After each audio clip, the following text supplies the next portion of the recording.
Que la bénédiction de Dieu le Père, de Dieu le Fils et de Dieu le Saint-Esprit soit avec vous et avec toute votre famille. Que la paix qui dépasse toute compréhension inonde votre cœur et votre foyer en cet instant précis. Je vous invite à respirer profondément, à vous déconnecter des préoccupations du monde extérieur et à entrer dans ce sanctuaire de prière. Imaginez maintenant que l'amour de Dieu vous enveloppe comme un manteau de paix. Il couvre chaque membre de votre famille, où qu'il se trouve. Sentez sur votre maison l'imposition d'un sceau divin. Ce sceau déclare que ce territoire appartient au Seigneur. Nous créons maintenant par la foi un espace sacré, un lieu où le ciel touche la terre. Et nous invitons la glorieuse présence du Roi des Rois à régner sur nous et sur nos familles. Soyez tous les bienvenus en ce temps de communion et de puissance. Au nom de notre Seigneur Jésus-Christ, qui a reçu tout pouvoir au ciel et sur la terre. Nous nous levons en autorité spirituelle sur chaque foyer qui s'unit à cette prière. Nous ne luttons pas contre la chair ni le sang, mais contre les principautés et les puissances. Nous combattons contre les forces spirituelles du mal dans les régions célestes. Et c'est pourquoi, avec l'audace que le Saint-Esprit nous donne, nous déclarons la guerre. Elle vise tout plan de l'ennemi pour détruire nos familles. Au nom de Jésus, nous brisons et annulons tout esprit de division. Il tente de semer des querelles et des discordes entre maris et femmes, entre parents et enfants, entre frères. Nous réprimandons l'esprit de rébellion, de déshonneur et d'ingratitude. Nous annulons toute parole de malédiction et toute affliction prononcée. Nous annulons tout héritage d'échec, de dépendance, de maladie et de divorce. Ces mots auraient pu être transmis à travers les générations. Nous brisons maintenant le pouvoir de toute malédiction héréditaire par la puissance du sang de Jésus. Nous déclarons que nos maisons ne seront pas un lieu de querelle, mais de paix. Elles ne seront pas un lieu de pénurie, mais d'abondance. Elles ne seront pas un lieu de tristesse, mais de joie. Nous commandons que tout esprit malin désigné contre nos enfants soit lié. Il voulait les égarer, les emprisonner dans des vices ou attaquer leur identité et leur but. Qu'ils soient maintenant expulsés, au nom de Jésus. Nous couvrons l'esprit, le cœur, le corps et l'âme de nos enfants du précieux sang de l'agneau. Et nous déclarons qu'ils sont la propriété exclusive du Seigneur. Ils sont des flèches dans la main du vaillant. Ils accompliront le dessein de Dieu sur cette terre. Nous proclamons la victoire du Christ sur chaque défi. Il est victorieux sur chaque impossibilité, chaque diagnostic et chaque attaque. Notre famille est gardée, scellée et protégée dans le refuge du Très-Haut. Maintenant, le cœur pacifié sous la certitude de cette victoire, je veux vous inviter à faire une transition. Nous passerons de la prière de guerre à un moment de profonde réflexion. Je veux que vous marchiez avec moi vers l'une des histoires les plus touchantes de toute l'Écriture. C'est une histoire qui révèle le cœur de notre Père céleste. C'est l'histoire que nous trouvons dans Luc, chapitre 15, connue comme la parabole du Fils prodigue. Mais je préfère l'appeler la parabole du Père miséricordieux. Il y avait un homme qui avait 2 fils. Le plus jeune, dans un acte de profonde immaturité et d'égoïsme, s'approche de son père et dit « Père, je veux ma part d'héritage ». En d'autres termes, il disait « Père, pour moi, tu es déjà mort. Ce qui m'importe, ce n'est ni ton amour, ni ta présence, mais seulement tes biens. » Imaginez la douleur dans le cœur de ce père. Malgré cela, ils partagent l'héritage. Le fils rassemble tout et part pour une terre lointaine. Là, loin des yeux de son père, il gaspille tout ce qu'il a reçu dans une vie d'excès et de péché. Quand l'argent est épuisé, les faux amis disparaissent. Une grande famine ravage la terre. Ce jeune homme, qui vivait auparavant dans le confort de la maison de son père, se trouve maintenant dans une extrême misère. Il souhaitait manger la nourriture donnée au porc, l'animal le plus impur pour un juif. C'est au fond du gouffre, dans la plus complète humiliation, qu'il revient à la raison. Il se souvient de la maison de son père.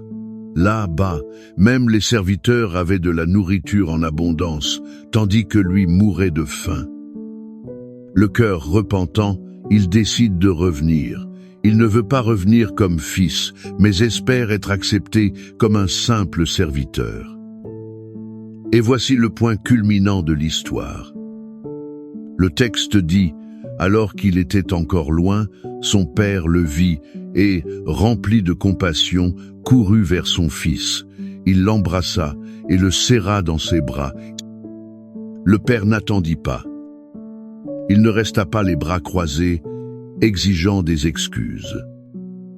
Chaque jour, ce père montait sur la terrasse de sa maison et regardait l'horizon. Il attendait, il languissait. Il espérait le retour de son fils qui était perdu. Et quand il l'aperçoit, encore de loin, sale, en haillons, sentant les porcs, il court. Un homme de sa position ne courait pas en public. C'était un acte qui blessait sa dignité. Mais l'amour de ce père était plus grand que sa dignité. Il court, l'embrasse, le baise. Avant que le fils ne puisse finir son discours répété, le père ordonne au serviteur: apportez la meilleure robe, un anneau pour son doigt et des sandales pour ses pieds. Et tuez le veau gras, car mon fils que voici était mort, et il est revenu à la vie, il était perdu, et il est retrouvé. Cette histoire, mes bien-aimés, est un portrait du cœur de Dieu envers nos familles. Et d'elle, je veux tirer 3 vérités. Elles doivent devenir l'encre de notre espérance. La première leçon est: l'amour du Père Céleste n'abandonne jamais. Peu importe à quel point un enfant ou un conjoint s'est éloigné. Peu importe la profondeur des blessures ou l'ampleur de la rébellion. Le Père reste sur le balcon du ciel, regardant l'horizon. Il attend avec un amour qui ne se lasse pas, qui ne s'offense pas. Cet amour ne garde aucune rancune. Êtes-vous ce père ou cette mère qui regarde l'horizon de son cœur depuis des années? Vous attendez le retour d'un enfant. N'abandonnez pas. L'amour du Père qui habite en vous est la force la plus puissante de l'univers. La deuxième leçon est qu'il y a toujours un chemin de retour. Le fils prodigue a pu revenir parce qu'il y avait un foyer où retourner. Notre famille, notre Église, doit être ce lieu sûr. Un lieu où les personnes qui ont commis des erreurs ne trouvent pas d'accusation, mais des bras ouverts. La restauration commence par le repentir, par le fait de revenir à soi. Mais elle s'achève dans l'étreinte du pardon. Le pardon est le pont que Dieu construit sur l'abîme de notre offense. C'est le même pont que nous sommes appelés à construire dans nos relations familiales. Et la troisième leçon vitale est le pouvoir de la célébration dans la restauration. Le Père n'a pas dit « Ok, tu es revenu, va maintenant dans ta chambre et réfléchis à ce que tu as fait ». Non. Il a fait une fête. La restauration de l'unité familiale mérite d'être célébrée. Chaque petit pas vers la réconciliation, chaque geste de pardon, chaque victoire sur l'égoïsme. Tout cela devrait être un motif de fête dans notre maison. Je vous demande, père, mère, époux, épouse, enfant, quel a été votre rôle dans cette histoire? Avez-vous été le fils qui s'est éloigné, cherchant le bonheur loin de l'amour du père? Avez-vous été le père ou la mère qui attend avec le cœur rempli d'amour et de pardon? Ou peut-être, vous identifiez-vous au frère aîné? Il est resté à la maison et a respecté toutes les règles.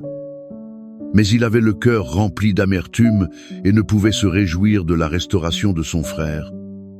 Que le Saint-Esprit sonde notre cœur et nous montre où nous devons nous aligner avec le cœur du Père. Et la promesse de ce Père qui attend, qui court et qui restaure, ce n'est pas seulement une belle histoire. C'est un décret divin de protection et de soin. Il s'étend sur votre maison et sur votre famille. Cette promesse est gravée pour nous dans les paroles sacrées des psaumes.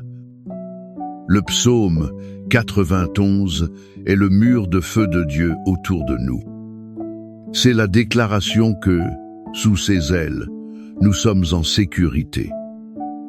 Le psaume 23 est la certitude de son soin pastoral. C'est la garantie qu'il nous guide, nous soutient et nous console. Il nous console dans chaque vallée que notre famille doit traverser. C'est pourquoi je vous invite maintenant à fermer les yeux, si possible. Mettez votre main sur votre cœur. Ou étendez vos mains sur une photo de votre famille. Recevez ces paroles non comme une simple lecture. Recevez-les comme une prophétie qui s'accomplit sur votre vie et votre descendance. Recevez cette parole comme la voix du Père miséricordieux vous parlant directement. Celui qui habite dans le refuge du Très-Haut reposera à l'ombre du Tout-Puissant. Je dirai de l'Éternel, il est mon Dieu, mon refuge, ma forteresse, en qui je me confie. Car c'est lui qui te délivre du filet de l'oiseleur. Il te délivre aussi de la peste pernicieuse. Il te couvrira de ses plumes. Tu trouveras refuge sous ses ailes. Sa fidélité est un bouclier et une cuirasse pour toi. Tu ne craindras ni les terreurs de la nuit, ni la flèche qui vole de jour. Tu ne craindras ni la peste qui marche dans les ténèbres, ni le fléau qui frappe en plein midi. 1000 tomberont à ton côté et 10 000 à ta droite, mais cela n'atteindra pas.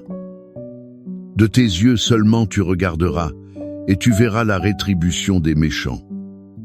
Car toi, Éternel, tu es mon refuge. Tu as fait du Très-Haut ta demeure.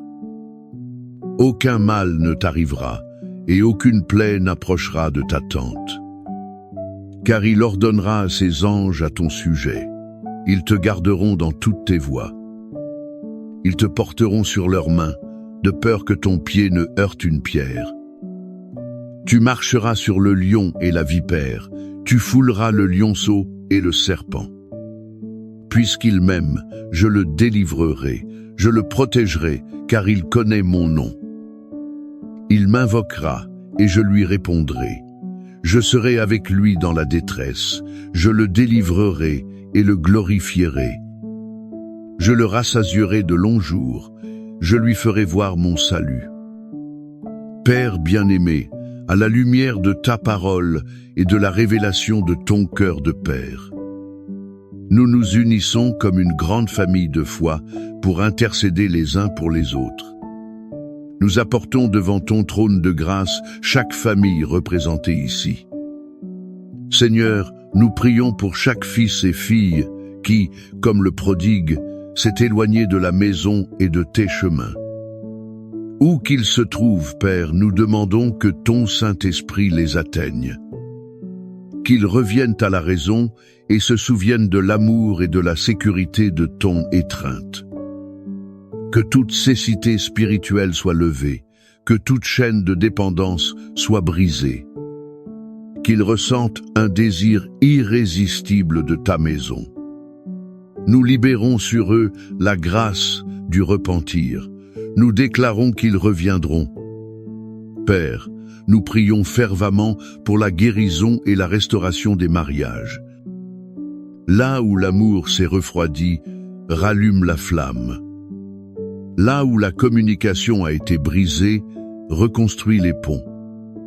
Là où il y a eu trahison et blessures profondes, répand ton baume de guérison. Libère le pouvoir du pardon. Que chaque couple redécouvre la joie et le but de son alliance en toi. Nous prions pour la réconciliation entre parents et enfants et entre frères. Cela concerne les lieux où l'amertume et le manque de pardon ont créé des murs de séparation. Brise l'orgueil, Seigneur. Donne l'humilité de demander et d'accorder le pardon. Restaure l'honneur, le respect et l'amour dans chaque foyer. Conformément à la promesse de ton psaume 23, qui affirme que l'Éternel est notre berger et que nous ne manquerons de rien. Nous prions pour la provision financière de chaque famille. Ouvre les portes de l'emploi, multiplie les ressources, annule les dettes. Enseigne-nous à être de bons intendants de tes bénédictions. Ainsi, le pain ne manquera jamais sur nos tables. Et enfin, Père, nous prions pour la guérison. Guérison pour les corps malades, pour les esprits anxieux et pour les âmes abattues.